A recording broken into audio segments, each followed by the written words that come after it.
Aiyetoto, Aiyetoto, Mojuba ọmọ aráyé.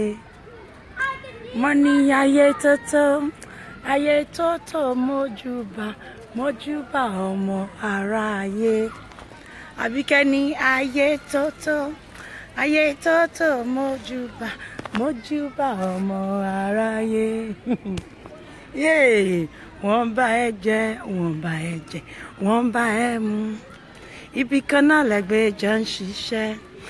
How many tó ń bínú ẹni wọ́n ní ká tó dáyé. Àní kan tó bí wa, kan tó bí bàbá wa. Mo ní ká tó dáyé. Kan tó bí wa, kan tó bí bàbá wa. Ní ìwọ ọ̀dàlẹ̀ ti wá. Wọ́n ní wọn ò máa rí solution sí i.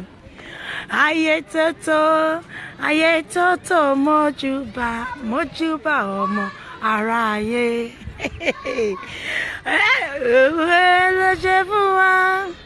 Ló ṣe fún wa o, Basiratu mi Abike. Wọ́n ní bí kúlẹ̀ ò pa ní tòde ò pa ní. Mo ní tán bá rò bí sí mi, Ọlọ́run á jẹ wọ́n níyàwó. Èmi ò ní ráhùn owó, Àbíkẹ́ mi ò ní ìmọ̀ṣí o. Kò sì má padà wá mọ́ mi o. Ọmọ làbíkẹ́ Adé o, Tolúlọpẹ́ Basiratu o. Happy Sunday fans, how are you? Ọ̀gá, kíní kín náà ni.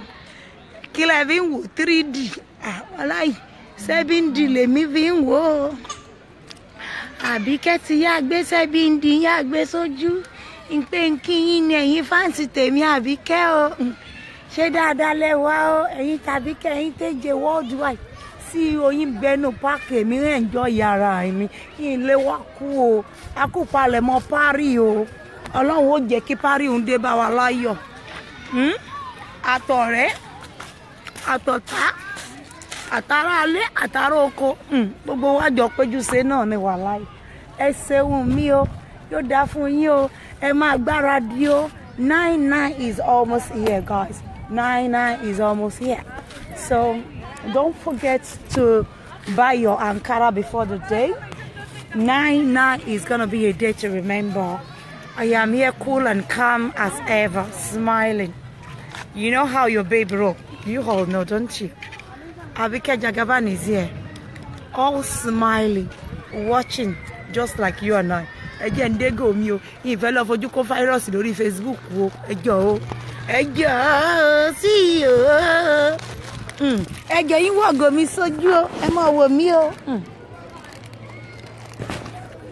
Ìpè kí n kí yín náà ní o, ẹ̀yin tíá, kí n wá kọrin fún yín tàbí ẹ sàmọ́rin Aiyetoto, Aiyetoto èmi júbà, Àbíkẹ́ júbà ọmọ aráyé. Lánàá ẹyọ kan ni. You can ringing lórí mi. I love that ringtone. Ringing. Abike school and come. Kí ni ṣẹlẹ̀ já mi sí ẹ̀yin ọmọ mi. Ẹ já màmá sí. Ẹ jẹ́ bá yín ṣẹ̀fẹ̀ díẹ̀ àbí bó wà ni. Abike ò bẹ́ yàn kọjá. Àwa ò bẹ́ nìkan bínú. Wọ́n nígbà tí kì í ní bá jẹ́ àìwé bàtà. Òkìkí kankan rí ẹyẹ. Abike jayé rẹ̀ àtàlọ́láyà kí mú sí o. Wọ́n ní wọ́n yá láti mọ̀ sí ìyàbájọ́. Àmọ́ bàjọ́ fàyà rẹ̀ lẹ̀ fún wọn o. Ẹ jẹ́ ń já yín tán jàre. Mo ní kí yín pé happy Sunday fans worldwide. It's gonna be a short video. I don't have anything much to say. It's just to wish everyone a splendid week ahead. You all should have a fantastic and blessed week ahead. God bless our hustle here and there. I ain't got much to say. I'm just out to unwind a bit. I'm out with the children. We're in the park. I brought my kids out. We've been hopping about. We've been to the church today. Ìmọ̀ ń lọ ṣọ́ọ̀ṣì. Èèyàn kan ò lè tú ṣọ́ọ̀ṣì mi. Gbogbo ṣọ́ọ̀ṣì tí má dẹ̀ ti lọ bá wọn ṣàjọyọ̀. Èèyàn kan ò lè tú bẹ́ẹ̀ nítorí mo rí ṣọ́ọ̀ṣì táwọn náà ti lọ ń ṣàjọyọ̀. Èmi ò ní pẹ̀lú ọ̀bọ̀já wúrà kí wọ́n sọ pé tí n bá mú ṣọ́ọ̀ṣì yẹn máa blọ́ọ̀gì ẹ̀ máa bá yí. Ìjọ Jésù ò ní ti ọwọ́ èmi Àbíkẹ́ bàjẹ́ lórúkọ Jésù. Ìlé lọ blọ́ọ̀gì èèyàn torí pé ó lọ ṣọ́ọ̀ṣì àbí torí pé àwọn ṣọ́ọ̀ṣì kan ní kó wá. Àní ṣọ́ọ̀ṣì ilé gbogbogbò ní ṣọ́ọ̀ṣì àti wọ́n tó ní ó wà innocent àti wọ́n ẹlẹ́ṣẹ̀ gbogbo bẹ̀ Jésù ní come to me àti gbogbo sinner àtẹni dẹ́ṣẹ̀ àtẹni tí ò dẹ́ṣẹ̀ bọ́n ṣe sọ ní bàbá ní ye all should come to me àbí bẹ́ẹ̀ kan náà ṣe wínú báíbùlù wọ́n ní ilé ọlọ́run ó gba oríṣiríṣi ẹlẹ́yàmẹ̀yà oríṣiríṣi àwọn ènìyàn òun ní ilé ọlọ́run gbà ó nítorí pé tẹ́ bá ti wọ ọbẹ̀ ìwọ tó bá jẹ́ lẹ́ṣẹ̀ ó ní wàá ronúpìwàdà ìwọ tó bá dẹ̀ sọ pé ò ronúpìwàdà náà nípa ibi ọ̀rọ̀ ọlọ́run tó máa fi ń bọ́ ẹ díẹ̀díẹ̀ wàá ronúpìwàdà náà ní àkíláàsì tí oyin ń bẹ́ ọ ẹ sáàmọ̀ ìlàsọ méjì kí n sin sisi wọrágẹ́jì ìsinmi yá bọ́tà jẹ́jẹ́kẹ́ ilé wa kú ọ àwọn ògo rẹ̀ mi ń bẹ́ ń bíbà yìí tọ́lọ́run fi kẹ́mi àjọlọ́lúwà tí olúwa tì mí lẹ́yìn ọmọ mi olórúkọ púpọ̀ ni sádúpẹ́ tiwa fọ́lọ́run ọ̀tá lùlùbàjẹ́ olúwa ò jẹ́ kí ó dún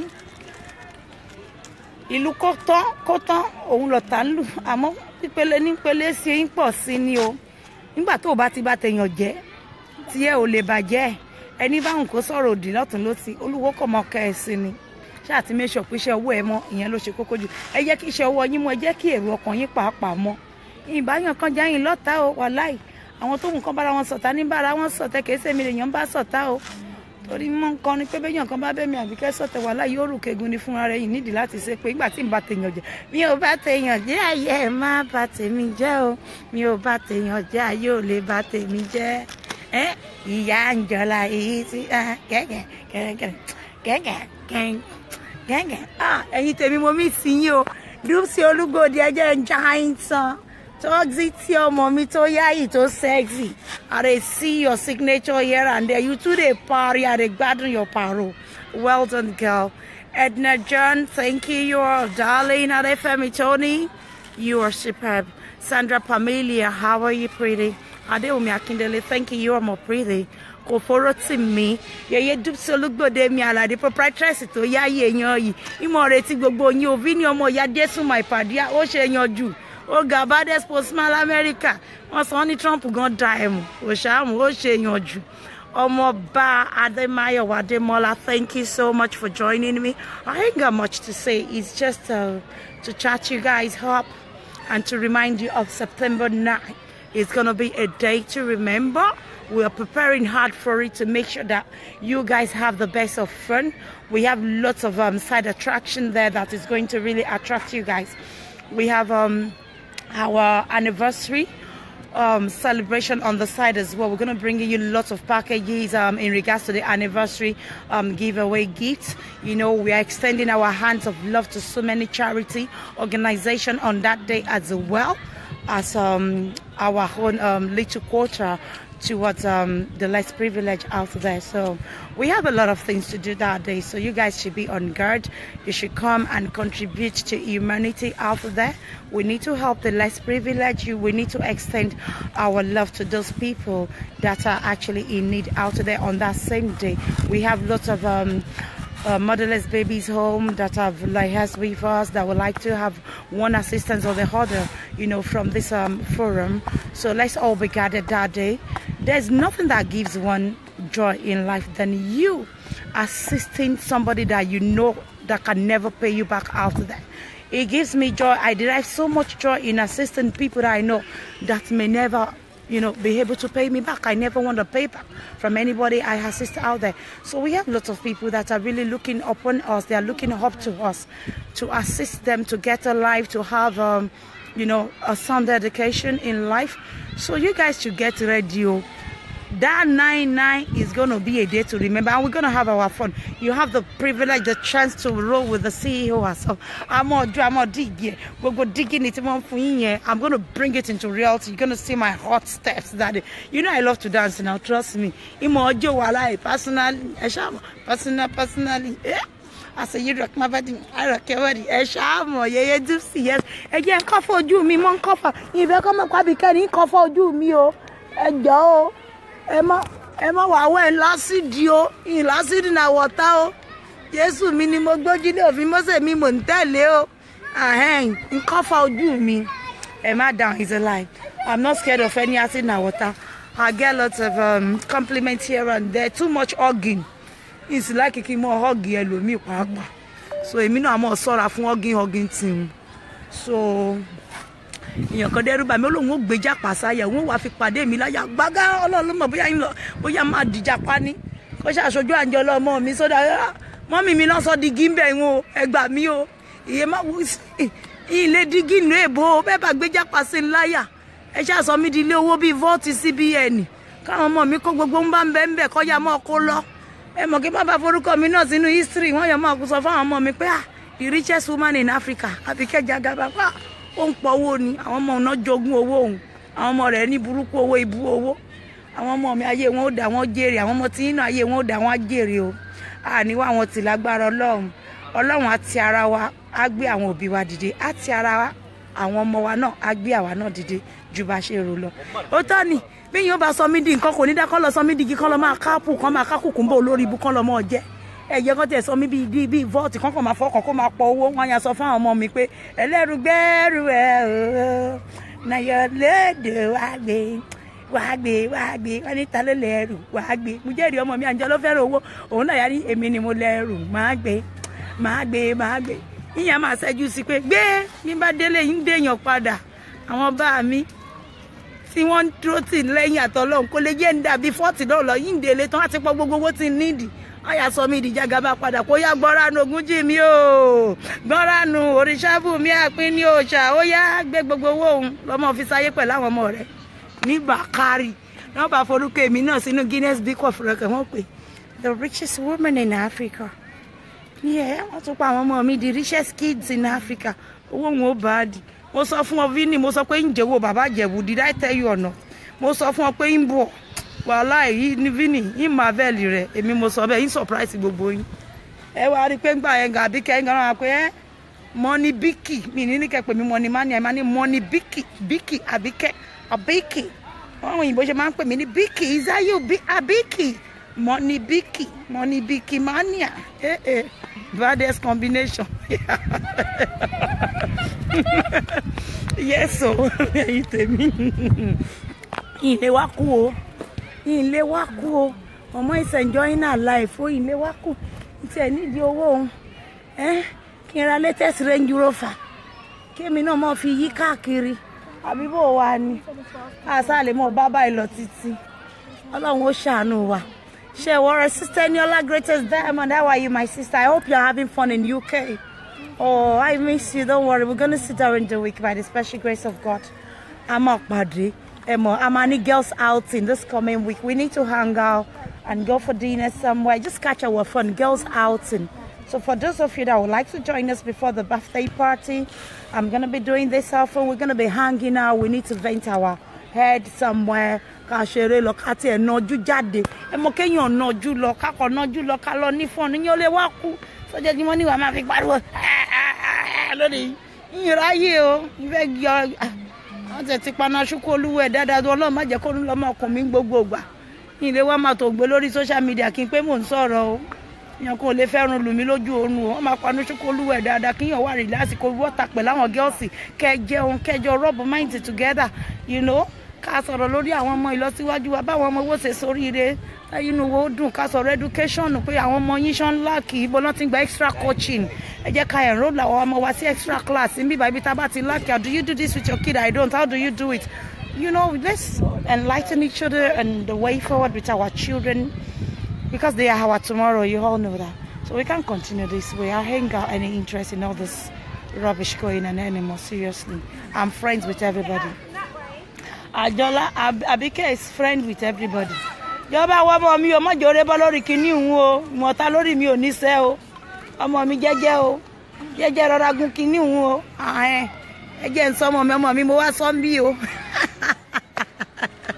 anyway thank you my people, don't mind me o ẹ ṣá mo lójú mẹ́fà l'Abike yín o mo kó méjì sí orí Facebook yín àtọ̀ mẹ́rin tó kún lẹ́yìn fi ń sọ àwọn ọmọ mi kiri o ọlọmọ sẹmi baddest mother o good mother ní jẹ́ o ọmọ mi àwọn ọmọ alálùbáríkà tọ́lọ́run fi ta mí lọ́rẹ tipa yìí ò ní ká tí ò ní kémi ìyá wọn kò sí ní ká gbogbo yín tẹ́ ń wò mí náà gbogbo ẹ̀yin ọmọ èjè ipa yìí ò ní kọ́ yín o kò ní káwọn ọmọ yín o àmọ́ lọ́rẹ́ àmọ́ bọ̀ọ̀rẹ́ ni gbogbo ibi tójú wa ò bá dé pẹ̀lú àwọn ọmọ ojú Ọlọ́run bá débẹ̀ fún wa lágbára Èdùmàrè. Thank you so much. I love everybody for coming out to join me. It's just to chat you up. I don't have much to say. So I will see you sometime during the week again. Toxicity àbíbò ni. Yes ke. Àmì Ọlọ́run o. Social lè gbà wọ́n, àwọn mi ò délé social rí o, social wà ṣe wá gbà wọ́n mọ́ mi. Èwo òrìṣà. Social gan ní lè gbà wọ́n mọ́ mi, wọ́n ti rí fire lára pé ìyá àwọn ọmọ ilé ìbúrú à lè gbà ọmọ mi ò ní di ọmọ social lórúkọ Jésù. Ọmọ mi ò sọ onújọ́ kan lè social rí. Orí mi ẹlẹ́dàá ìyá mi lọ́run àti ti bàbá mi ò ní jẹ́ káwọn ọmọ tèmi rè lè social. Nọ́ọ̀tì fún wákàtí kan débi pé wọ́n wà sùn bẹ̀. Ọlọ́run ò jẹ́. Ọ̀tá lùlù bàjẹ́ ni àmọ́ Ọlọ́run ò bá ò jẹ́ ó dún síta. Ẹ ṣá mọ̀. Aiyetoto, Aiyetoto èmi júbà, Abike júbà ọmọ aráyé. Gbogbo yín lẹ ń bẹ lórí social media yìí, ẹ jẹ́ ń já yín sí ní kíákíá. Tẹ́ bá ń gbọ́ true life story ibi tí òpin ayé pin sí, ibi tí ẹ̀kọ́ ayé wà òun gangan lẹ ń rí. I'm telling you, if you happen to be one of our audience, one of our guests, one of our fans, you're watching this, we invited you to watch, and you've been watching, you've been following it up, you are well updated, and you don't have one thing or two to learn from this drama, you will never learn again in your life. It doesn't have to happen to you. You don't have to be the victim. You don't have to be in the scene before you learn. I'm telling you. If you don't learn, you would never learn again. If you watch this, our drama, our movie, and you don't go home with one lesson or two, then you can never learn from anything in life again. Be guarded. One in your mouth, your one, in your mouth, in your mouth, your one, your money. Choye yin oni ọmọdé gbọ́n àgbà gbọ́n wọ́n ní òun la fi dá ilẹ̀ ìfẹ́ ni o àmọ́ ńgbà tí àwọn new generation yìí dé wọ́n wá yìí sí wọ́n lòun náà tún fi dá Ilé Ifẹ̀ gbogbo wa la mọ̀ story Ilé Ifẹ̀ ilé àwọn àgbà níbi tí ìṣẹ̀ǹdáyé history Yorùbá ti bẹ̀rẹ̀ ní náà ni tẹ́ bá ń wò tí ẹ gbọ́n mọ́ àtọgbọ́n ọmọdé àti tàgbà tí ẹ fi ṣe ọgbọ́n ẹ lè gbọ́n mọ́ eléyìí ò kì í ṣe èpè gbogbo àgbàlagbà tó jù wá lọ lọ́jọ́ orí tí wọ́n ń wo fíìmù yìí wọ́n láyé Aiyetoto àwọn júbà wọ́n láwọn júbà ọmọ aráyé. I will be bringing you more ọ̀rọ̀ ìṣáájú, you know, words of encouragement, philosophy quotes, ìmọ̀gbéwá, àwọn quotes of life tẹ́ pé bí yàn bá ń gbọ́ náà bó bá lè tẹ̀lé ọkọ̀ ọgbọ́n wàá mọ̀ pé Thomas sọ pé Aiyetoto ó yẹ kíyàn ṣí fìlà ní lóòótọ́ pé Aiyetoto akamara ayé ò ní kọ́ dìbàjẹ́ sí mi wọ́n ní kọ́ sí ẹ̀yin náà. So if you're in the drama, you've been watching, you've been one of the audience, one of the fans, one of the guests, and you don't learn, you never learn again in life. So keep watching, keep enjoying it. It's a true life story, reality of life. This is how life is. In the real sense of life, this is life. Life for all of us, for myself, for you. So if there's anything you're encountering, if there's anything you're experiencing, if there's anything you're going through in life, and you think is the others you have seen, come on, you need to come on Facebook and see what real life looks like. Where friends turn to enemy, where enemies turns to friend overnight. So there's no big deal. But at the end of the day, what do we hold each other? Kí la ní tí gbogbo wa gbọ́dọ̀ ṣe? A need láti so mọ́ra wa kájọ embrace peace ọ̀hún náà ni. So mi ní lè sọ̀rọ̀ jù báyìí lọ, mo kàn fẹ́ já yín sí pé ẹ mọ̀ wò bọ̀, Ọlọ́run ó jẹ́ kó dáa fún wa o. Máa fi yín lẹ́yìn sí because I need to keep up with my children, I need to stay with Timmy lẹ́yìn, most especially is the youngest here, so I need to keep an eye on him in the park where he's playing. I can see him from here though, but I want to go closer to him. So I'm going to leave everyone with you now. You all should have a fantastic week ahead, and I will see you during the week by the special grace of God. Okay, enjoy the rest of this Sunday. I thank you all. I love you all. Thank you. Bye-bye.